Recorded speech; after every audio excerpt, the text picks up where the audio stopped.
Ninawasalimu katika jina la Bwana wetu Yesu Kristo. Bwana asifiwe. Amen. Happy Father's Day. Happy Father's Day. Nataka nikuambie kuwa baba sio rahisi. Nataka nikuambie kwa jamii ya Kiafrika, baba haruhusiwi kulia, haruhusiwi kucheka, na hata anastahili kukaa ngumu. Na wakati mwingine ukikaa kama kangumu, mambo inakuwa mzito. Nataka niwaambie kuwa baba sio rahisi. Utalilia nani? Utaambia nani? Watoto wakifukuzwa kwa school fees wanasema ambia baba yenu, na hata mama amejua hakuna kama. Kwa hivyo ukiwa baba, wakati mwingine sio rahisi, lakini baba atafanikiwa, hata mama atafanikiwa, kijana atafanikiwa akijua kuko na Mungu aonaye, asikiaye na atengenezaye njia.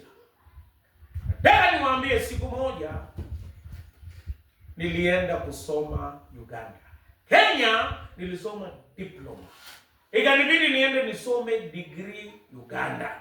Na nilipoenda Uganda nilinyoa kichwa Jordan. Kwa wale ambao hawajui Jordan, unanyoa kichwa inakaa kama safuria, yani clean shave, hakuna kitu inabakia kavu. Na mimi nikachukua certificate yangu original nikaweka kwa bag. Shuti zote nikaweka kwa bag. Kenya watu wanachunganga pesa, sio mali. Uganda watu hawachungi pesa sana, wanachunga mali. Kwa hivyo nilipoenda Uganda nikazubaa. Padri akang'ariwa, mzigo ikaenda. Na nakwambia hiyo kichwa wacha itoe jasho, na Kampala ni joto, na mtu mweusi kama mimi, ndani nikwambie changamoto ikaongezeka. Yani nikakuwa kwa changamoto. Nilienda college na nikajua sijui kama watanikubali, kwa sababu certificate ya form 4 ilikuwa imeenda, diploma ilikuwa imeenda. Yani one day kutokea mtu mwenye alikuwa na suti, alikuwa na certificate, nikakuwa reduced to zero, from hero to zero. Yani sina chochote. Nikasema watu wa shule saa zingine watanisikia. Nilipoenda kuripoti kwa shule, ule principal akasema karibu, lakini tutahitaji certificate kudhibitisha.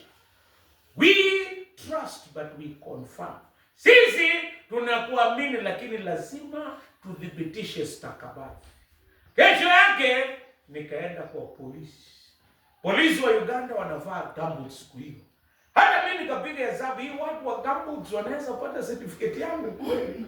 Lakini nikaamua wakaandika statement mrefu, lakini wakaniambia wacha nikuambie ukweli. Hii certificate hautawahi kupata. Nikaandikia message wazazi Kenya. Lakini nashukuru kuna Mungu aonaye, asikiaye na afunguaye njia. Polisi hawakunisikia, hata hawangenisaidia, ikabidi niombe. Wiki ya kwanza niliomba, hakuna majibu. Wiki ya pili, lakini kuna Mungu aonaye. Haijalishi unapitia hali gani, wengine wanasumbuka, kuna mambo hawezi ambia mtu. Wewe mwenyewe unang'ang'ana naye. Unaimba tu Bwana Yesu atakuja, vumilia. Yani Mungu asipokuona mambo imeishia hapo. Basi nikaendelea kuomba. Nikajua kuna Mungu aonaye, kuna Mungu asikiaye, na kuna Mungu ambaye anafungua njia. Nilikuwa na imani sitapata hiyo mambo, lakini nilikuwa na imani nitapata certificate. Unajua Mungu anakupa kenye moyo wako unahitaji. Wiki ya mwisho nikasikia kwamba sauti ikiniambia tarehe 4 mwezi wa 4 mwaka wa 1999 nitapata hizo certificates. Sikujua, lakini niliambiwa ni siku hiyo. Siku hiyo ikafika, nilifikiri mtu ataniitia, "Jesus, ndio hizi certificates zako." Hakuna. Wakati mwingine tunapangia Mungu vile atatujibu. Lakini Mungu anatujibu kwa njia yake mwenyewe. Hata hii mvua Mungu atatujibu kwa njia yake mwenyewe. Na wakati atajibu tutashangaa. Siku hiyo ikafika, lunch sikuona mtu, lakini nikakumbushwa Yesu achelewi na akuji mapema. Ilipofika sapa, Uganda walikuwa wanakulanga supu ya njugu na ugali. Yaani wamekonga njugu inakuwa nyeupe na wanakaranga, na kuambia hadi kwa tunakula kushiba, tulikuwa tunakula tusikufe njaa. Yaani kila kitu ni nyeupe, supu ya njugu ni nyeupe na ugali ni nyeupe na shida mingi, na sina certificate. Siku hiyo nikavumilia na hiyo, nasema tu moyo tuli kwa Bwana, lakini tumbo ndio inaumia, moyo inatulia kwa Bwana. Lakini chakula ya Uganda sikuli, unajua matoke sikuli, kuku sikuli. Sasa shida ya Uganda huko ikanisumbua kabisa. Ikafika saa 3, Yesu achelewe. Angalia Mungu aonaye, akujuae na ambaye anakusikia na anafungua njia. Nilipokuwa nikiingia kwa chepo, nimevunjika moyo. Rafiki yangu mmoja akaniambia, wewe Mkenya, ndio hii certificate, ndio hii barua yako inatoka Kenya. Nikasema, Mungu, huyu si wewe. Hii barua najua inatoka kwa mama, sio wewe umenijia. Nilipofungua hiyo barua mpaka leo siwezi sahau. Mama yangu aliniandikia akasema, Kimutai, shukuru Mungu certificate zako zimepatikana. Mtu mwenye alipata Uganda akaandika barua Kenya. Leo niko na hizo certificate kwa sababu Mungu anaona, anasikia na anatenda, anafungua njia. Somo letu la kwanza tulisomea kutoka katika kitabu cha Mwanzo 21:8 mpaka 21. Inatuambia kuhusu mwanaume mmoja aliyepitia changamoto. Jina lake ni Abraham. Abraham alikuwa ameoa na alikuwa kama Mwafrika. Yaani mwaka wa kwanza hakuna mtoto, mwaka wa pili hakuna mtoto. Wabuguzi wanasema atamba. Yaani atambile alikuwa na shida.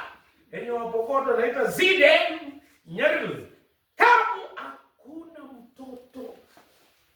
Wakakaa mpaka mke wake akaangalia hii, inaonekana Mungu atuoni, atusikii na atufungulie njia. Wacha sisi tutafute mpango wa kando. Wacha tutafute mpango wa kando ambaye tutapangia Mungu. Hata kama atatubariki, wacha atubariki kwa njia yetu. Akaambia Abraham, wacha nifunge macho na hata mtapata mtoto. Lakini wakapata mtoto ambaye hakuwa mtoto wa ahadi, jina lake ni Ishmaeli. Nataka nikuambie, ukiwa baba ni changamoto. Hata kama mama alianzisha hiyo maneno, shida ikitokea nani atalaumiwa? Ni baba tu.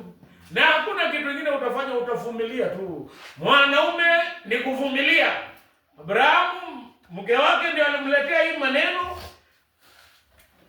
Hata alipopata mtoto akaanza kusarau, ama nitoje, akaanza kuletea Abrahamu masarau ndogo ndogo ya wamama. Sasa akamwambia, sasa wewe fukuza, wewe ndio ulete hii shida, fukuza huyu na mtoto wako. Yaani huyu mzee akashindwa nifanye nini. Lakini kwa sababu ya amani, wanaume wanafikiri maneno holistically, kama vile mheshimiwa akasema, kwa sababu ya amani wacha nifukuze, hata kama ningetaka kufanya mengine. Akaambia Haga na mtoto wako wacha mwende, na akampatia kiriba cha maji. Kitu ya mwisho akasema, po haisuru, wenda na hii kiriba ya maji, Mungu awasaidie huko. Na Abrahamu akarelease Haga na Ishmael. Wakaenda. Walipofika kwa kiriba, hiyo kiriba ya maji wakakunywa mpaka ikaisha. Walikuwa jangwani. Haga akasema, sasa wacha niweke huyu mtoto kwa kivuli. Alikuwa ana kiwaja, niangalie kando nisione akikufa. Kitu yenye Haga hakujua ni ya kwamba Mungu anaona, anasikia na anatengeneza njia. Akatuma malaika akamwambia, Haga, unataka nini? Angalia pale mbele kuna kisima. Akatumia ile kiriba, wakachota maji, wakapata nguvu, na mwishowe wakapata kuishi. Nini tunajifunza siku ya leo? Leo kichwa cha mahubiri yangu ni Mungu asikiaye, aonaye.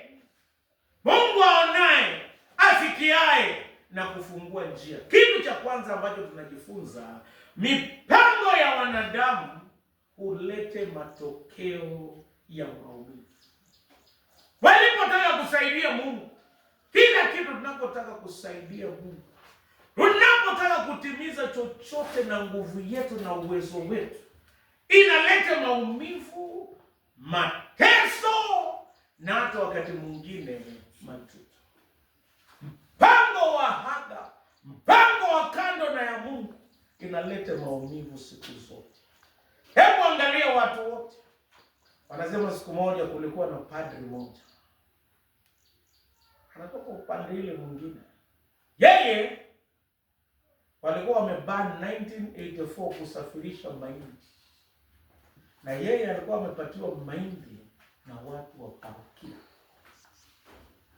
Basi alikuwa anapeleka nyumbani, akasimamishwa na askari.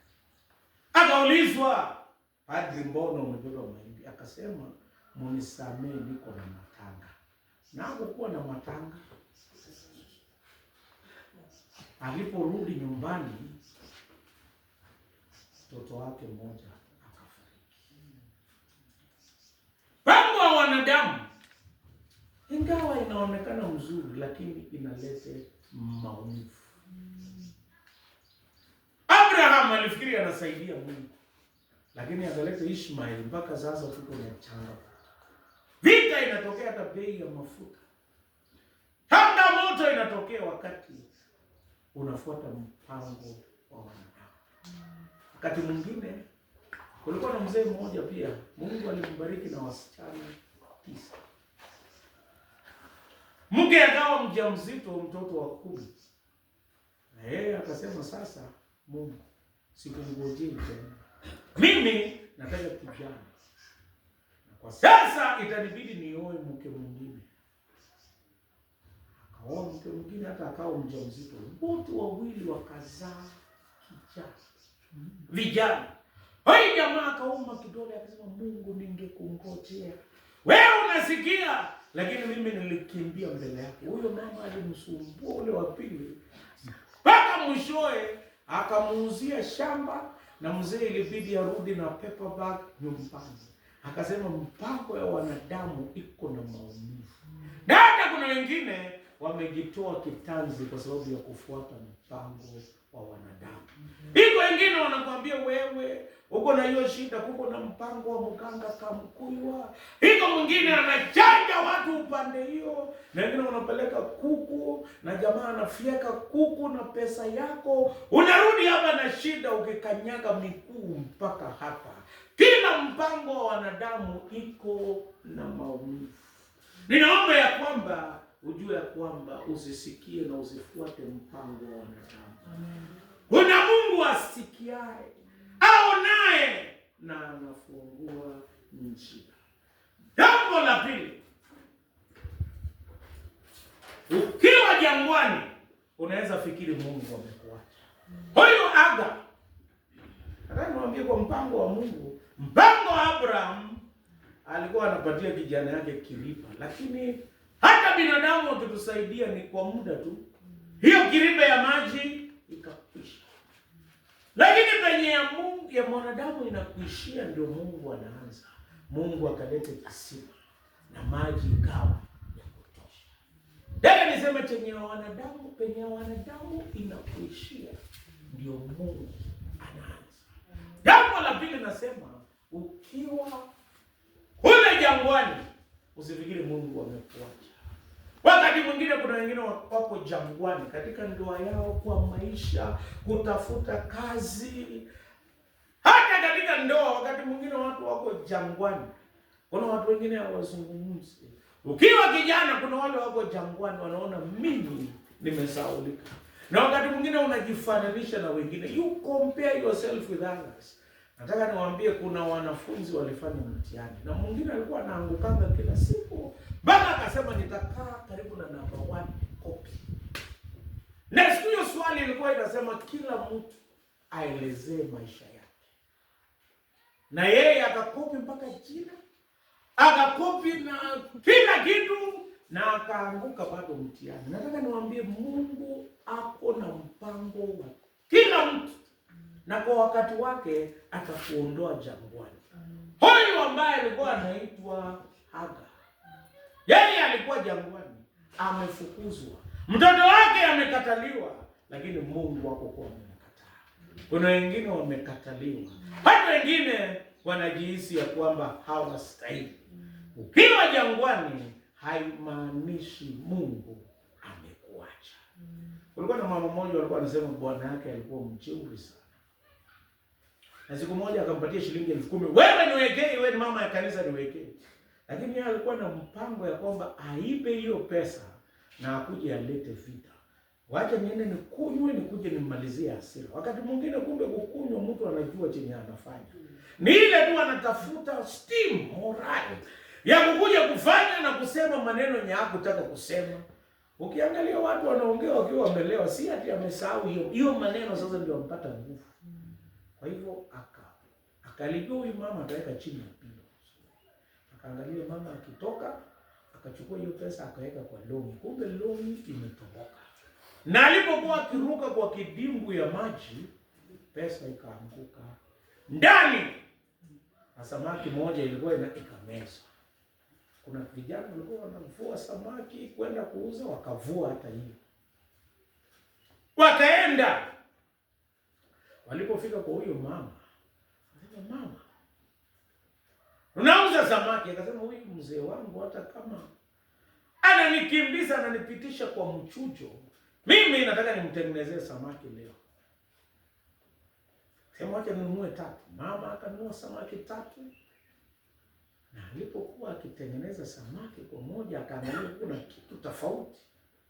Kupasua akaona ni pesa. Na akashangaa ni 10,000 kama ile ni bwana yake alitoa. Akachukua akarudisha kwa pili. Mzee alipokuja sasa, pesa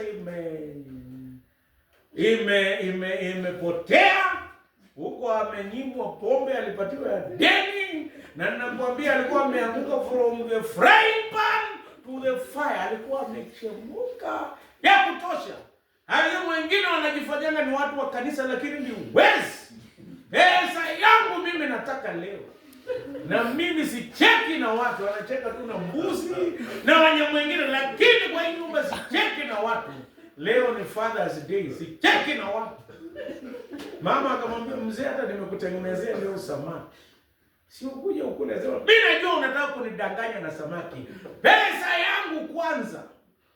Mama akaona mzee ameinsist, akaenda akatoa ile 10,000 iliyotoka kwa samaki. Akaambia mzee, shika ndio. Mzee alianguka chini akasema, mama, hii pesa umetoa wapi? Akasema ni Mungu aonaye, asikiaye na kufungua njia. Hiyo mzee alibadilika, ni mtu wa kanisa. Hata alipokuwa jangwani, yeye alipokuwa jangwani alikuwa amekata tamaa, alikuwa amevunjika moyo, aliona ameachwa, lakini kumbe Mungu alikuwa ametuma malaika. Kuna wimbo tunaimanga, ashatuma wajumbe kuleta habari ya kutufurahisha katika safari. Wakati mwingine haujui kwa nini Mungu alinituma mwaka huu Lord Keringe. Sio miaka yote nimekuwa hapa, hata sikudhania nitakuwa hapa. Lakini Mungu anatuma wachumbe ukiwa jangwani kukuambia utaweza mambo yote kupitia kwa Kristo akutiae nguvu. Bwana asifiwe. Hata huyo mjumbe malaika akamwambia, angalia huko na kisima uone, fungua macho yako uone baraka, hesabu baraka ambazo uko naye. Wakati mwingine watu wengine wanakosanga kuhesabu baraka. Anaangalia shida, anaangalia chenye anapitia, anasahau baraka yenye Mungu amekupa. Ni vyema kukumbuka kwanza kuhesabu baraka. Nilisema kutokea ni kuwe mchungaji. Sijawahi ona mama ameleta shukrani kwa sababu ya bwana yake. Kama ingekuwa Father's Day leo tungesema basi, ndugu zangu wa mama wapendwa, leteni sadaka kwa ajili ya bwana wenu. Wangapi wangelete? Wengine wanasema padri wewe umchungu. Padri au muelewe. Unamsikianga tu. Lakini huko na mzee mmoja Kiminini aliniambia iko wanawake 6,400 Kiminini hawajaolewa. Sijui alipataje wapi hiyo hesabu. Lakini nataka nikwambie kama uko na bwana, haijalishi yako na changamoto aina gani. Kuna Mkristo mmoja alisema mimi nataka kuomba mchungaji niombee. Wengine wakati wanaongea na bwana zao mimi niko peke yangu. Hiyo inanikera. Kama uko na bwana, haijalishi yako aje, ama ana maneno mingi ama machache. Wengine wanasema huyu anatupimianga. Kuna wale ambao hewa ni free lakini hakuna mtu hapo. Yaani hapo tu free lakini hakuna mtu, ni sita tu peke yake. Na wewe hata kama hawezi kukusaidia, at least iko mtu unamwambia yako. Hata kama hakuna kitu anafanya, iko mtu unamwambia. At least kuna mtu unamungoje yako. Kuna wengine hawangojei yeyote. Kuna mtu unaweza kumpigia mayai kama kuna watu wengine hakuna mtu anawapigia chochote. Ukipika usipopika suluhu. Draw. Nani uambie hesabu baraka. Ukiwa na watoto hesabu baraka. Waje nisiseme ya wazee. Leo ni Father's Day. Nataka niseme. Akamwambia ona. Uko na maji. Hata jangwani Mungu atafungua njia. Hata huko jangwani yenye wanadamu walitupea ikiisha, Mungu anaanzisha yake. Wakati maji kwa kiriba iliisha, Mungu akaonyesha kisima ambaye yeye aliweka pale ili waweze kubarikiwa. Jambo la mwisho, huyu Haga akasema wewe ni Jehova Elroy, Mungu uonaye. Yaani niwaambie leo Mungu ni yule aonaye. Anaona hali yako. Yeye pia anasikia maombi yako na anatufungulia njia. Yeye anatujia vile tulivyo. He comes to us the way we are. Sasa niwaambie sisi kanisa la Kianglikana tunasema ukweli. Mungu anatujia vile ulivyo. Hakuna haja ya kudanganyana. Nataka niwaambie kuna mwingine anafikiri Mungu anakukujia ukiongea Kiingereza tu praise God. Hallelujah. Lakini Mungu anakukujia vile ulivyo. Wanasema kuna mhubiri mmoja alikuwa na shida ya kuvuruta mate, anaomba Bwana Mungu. Sasa wengine wanafikiri Mungu anakukujia ukivuruta mate. Sasa wengine wanaomba Mungu Baba, naomba vile ulivyo. Wacha ndio enda vile ulivyo. Anakukujia pahali ulipo. Na alijia Haga akiwa jangwani. Hata mimi naomba Mungu atujie. Kwa sababu nataka niwaambie hata wiki jana Mungu alitujia. Amen. Siku ya Wednesday. Siwezi sahau. Saa 11 mama hajafika hii kanisa. Mke wangu ni mchungaji lakini hapo St. Paul's Bikeke. Wednesday tulipigiwa simu, ilikuja kwa yake. Saa 11 asubuhi. Wakasema kuna derika mmoja alikuwa akimhudumia huko amepoteza mama yake. Na huko kwa moja. Ingawa sisi si mapadri wake sasa, lakini tunasema ni lazima tusimame na wao. Wakati huo ni wakati mgumu. Tukatoka tukaenda tukakaa nao. Baadaye tukapeleka mwili Kimilili. Tulipotoka Kimilili tukaenda kule kwetu Mount. Na mnajua nilitangaza hapa mbele ya hii kanisa ya kwamba nitakuwa ushirika mwingine unaitwa Bethlehem. Na sasa wako na harambee ya Annex.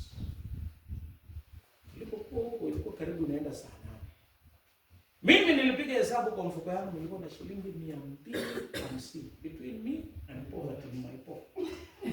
Na mimi kwa roho yangu nilikuwa nataka nitoe shilingi 1,000 kwa hiyo harambee. Unajua Mungu anaonanga nia.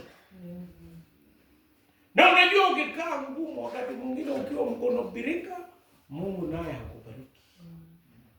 Unajua kwa nini hatupatingi 1,000? Ukihesabu 1,000 yenye imetolewa kwa kanisa kutokea Januari mpaka Disemba, utapata ni chache. Saa zingine juzi tulipata. Ndio kwa sababu saa zingine hatuoningi sana. Mungu anaangalianga nia yenye uko nayo. Ukiwa na nia ya kutoa, Mungu anafungua njia. Ukikosa nia wakati mwingine unapata changamoto. Unapata mtu anasema nilikula mahindi 8 lakini nililala njaa. Yaani mahindi 8 cho. Yaani changamoto ni mingi dunia hii. Sasa nikatoka kule. Kwanza imefika saa 8. Mtu mwenye alinipatia lift kwa gari atupitisha nyumbani. Nilifikiri atatuacha roundabout. Hakuniacha roundabout. Akanilete mpaka inaitwaje? Mpaka St. Mark's Annex. Nikamwambia tupande juu ya ghorofa, tukaongea naye.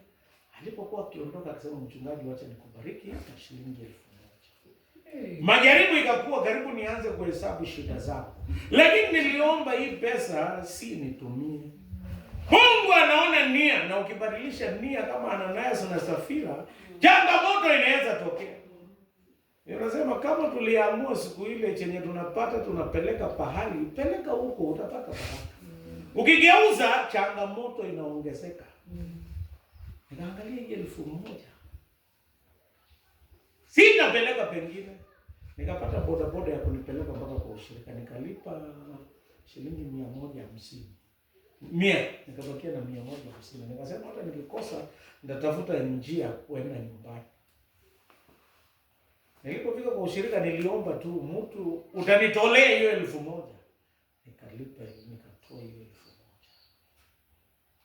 Nilipokuwa nikiondoka, mtu mmoja akasema, mchungaji, chukua hiyo 200 utapanda. 200 utapanda pikipiki. Nikaona Mungu anaona na anasikia maombi. Maombi yangu ilikuwa nipate fedha ya kutoa. Na pia anafungua njia. Nataka nikuambie chenye unapitia. Kama Haga, wacha Mungu akuone. Wacha akusikie na akufungulie njia. Mungu wa amani awabariki. Awaone na awafungulie njia. Je, kuna kitu unahitaji kwa Mungu? Simama pahali ambapo mimi nikuweke mbele za Bwana. Yeye aonaye, asikiaye na akufungulia njia. Baba Mwenyezi na mwenye rehema, tukushukuru sana kwa neno lako. Asante kwa sababu wewe ni Mungu uonaye, usikiaye na ufunguaye njia. Utana na haja za mioyo ya watu. Wape amani. Wape uponyaji. Wafungulie njia za kifedha. Wape amani katika nyumba zao. Wapiganie na kuwashindania. Watembelee kwa sababu wewe ni Mungu mwema. Asante kwa sababu wewe ni Mungu unayesikia. Utubariki na utuongoze kwa jina la Mungu Baba, Mwana na Roho Mtakatifu. Amen.